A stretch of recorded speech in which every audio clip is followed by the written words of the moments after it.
Halo sahabat pioner semuanya, bertemu kembali di channel Ublok TV Info. Nah sahabat, kita sudah di akhir bulan Agustus ya. Dan ya beberapa Twitter ya yang kemarin itu yang menggadang-gadang bahwa akan ada kejutan di bulan Agustus, ternyata sepertinya meleset lagi ya. Jadi roadmap, kertas putih ya dan lain sebagainya itu belum ada perubahan di bulan Agustus. Nah, tetapi intinya ya, core team sudah ada beberapa berita-berita, yaitu bagaimana mereka menambah squadnya ya di core team.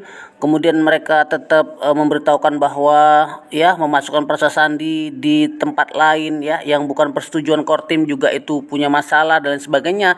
Tapi kita tidak tahu ya, hak mereka lah kalau mau memasukkan Prasa Sandinya kemana-mana. Soalnya ya, permasalahan pioner ini kan bukan hanya di Indonesia. Jadi persoalan pioner ini ada di beberapa negara di dunia ya.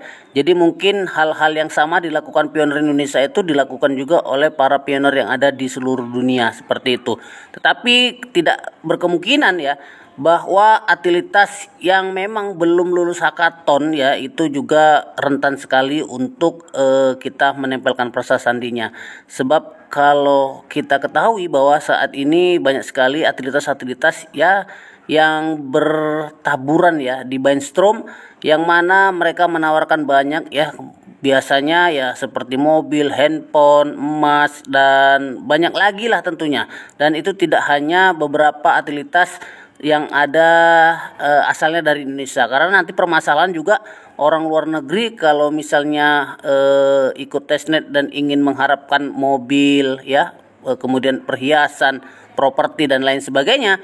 Nah, di mana mereka menyediakan barang-barang tersebut, di mana mereka menyediakan properti, emas, mobil dan lain sebagainya. Ini kita masih berpikir seperti itu. Jadi orang yang cerdas itu berpikir ke sana gitu ya, bukan hanya bisa testnet dan lain sebagainya, tetapi mereka berpikir ke testnet ke si A, apakah si A punya produk yang kita testnetkan tersebut atau yang kita perlukan tersebut. Misalnya saya membuka atilitas, kemudian Anda melakukan transfer kepada saya, dan apakah saya memang memiliki emas segunung ya, mobil yang begitu banyak, atau properti yang ada di mana-mana. Ini juga jadi pikiran. Tapi kalau misalnya saya memiliki hal itu, sah-sah saja Anda bisa testnet, atau misalnya Anda bisa mentransfer koin kepada saya untuk dibarterkan dengan barang yang Anda inginkan seperti itu. Nah, itu nyata ya, itu nyata lah yang kita tidak pernah pikirkan selama ini. Jadi ketika kita melakukan hal-hal yang lain ya, kita harus tahu dulu siapa yang memiliki atilitas tersebut,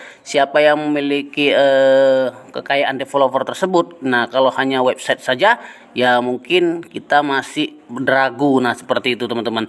Nah, jadi saat ini Finerwalk bersiap untuk mulai rute ya. Jadi open mainnet yang katanya lagi teman-teman ya itu ada di bulan September 2023. Ada beberapa berita sebenarnya yang memang belum valid, tetapi mereka mengatakan September itu akan ada open mainnet. Jadi para penggemar dan pemangku kepentingan mata uang kripto menantikan kemungkinan kemitraan yang mungkin nanti dilakukan oleh proyek ini dengan pendekatan uniknya terhadap penambangan seluler terdesentralisasi. Jadi Finerwalk ya yang kita kenal dengan ya pendekatan inovatifnya ya terhadap penambangan mata uang kripto ini ya, ini banyak kali perhatian ya. Jadi perhatian tersebutlah yang menjadikan Finerwalk hari ini walaupun belum ada pemasukan dari Finerwalk sendiri, kita tetap mencintai dan kita tetap menjalankan, bahkan kita membahas sampai habis Finerwalk ini sampai hari ini ya, bertahun-tahun dan 3 tahun. Nah, kalau seandainya di MLM lain atau di bisnis lain mungkin ya para pionir Finerwalk ini sudah kaya raya gitu ya. Karena apa? Karena selalu setia bertahun-tahun di Finerwalk. Nah, kalau seandainya Finerwalk ini MLM contohnya seperti itu. Tetapi karena ini kita ya berharap bahwa open mind tersebut nilai Finerwalk ini nanti besar, ya kita masih bertahan pada hari ini. Ya impian kita mudah-mudahan terwujud lah tentunya. Nah, jadi teman-teman, ada kolaborasi teknologi ya di dalam Finerwalk itu juga penting. Kemudian ada integrasi gerbang pembayaran. Nah, itu juga penting.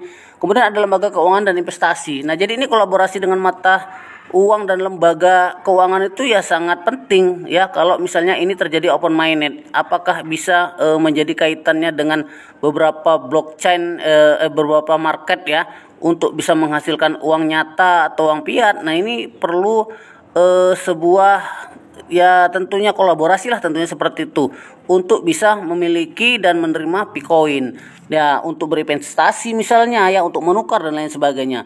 Kemudian keuangan terdesentralisasi. Jadi ekosistem keuangan terdesentralisasi atau DeFi ya, ini juga dibutuhkan di Finerok ya. Dengan munculnya keuangan terdesentralisasi, Finerok dapat menjajaki kemitraan dengan ruang DeFi.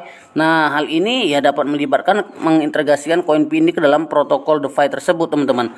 Nah, kemudian ada protokol platform ya, sosial dan permainan. Nah, sampai hari ini saya pikir yang ada di Brainstorm ya, itu yang menang-menang hackathon itu ya tidak ada merujuk ya kepada mobil, rumah, properti, emas dan lain sebagainya ya. Mereka hanya meluluskan beberapa platform yang khususnya untuk chatting ya, untuk ngadu-ngadu ke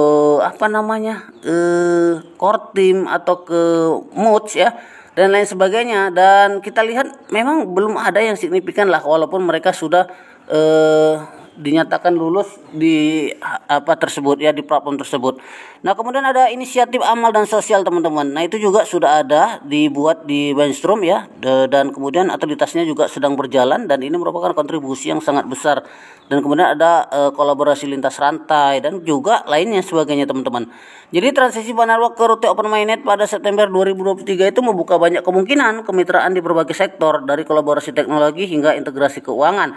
Dan kemudian pendekatan inovatif proyek terhadap penambangan seluler memposisikannya sebagai katalis potensial untuk kemitraan transformatif yang dapat didefinisikan ya kembali cara kita terlibat dalam mata uang kripto tersebut. Nah, jadi intinya teman-teman, hari ini semua berjalan sesuai real ya, atau realnya atau jalannya atau ya jalurnya seperti itu.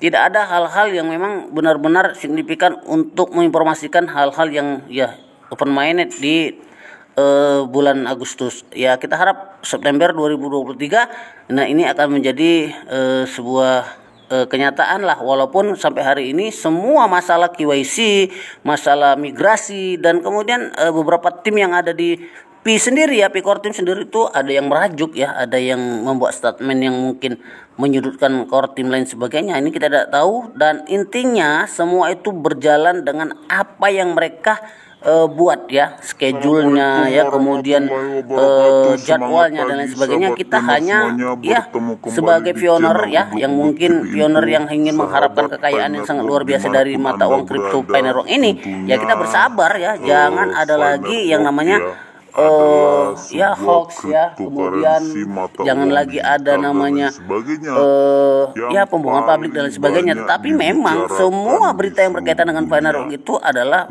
berita-berita yang sangat menarik ya untuk masa depan. Nah, begitulah teman-teman, mudah-mudahan informasi ini bermanfaat bagi kita semuanya, dan tentunya akan menjadi hal yang paling baik untuk kita semua. Terima kasih, sampai bertemu kembali. Salam petir, jeder.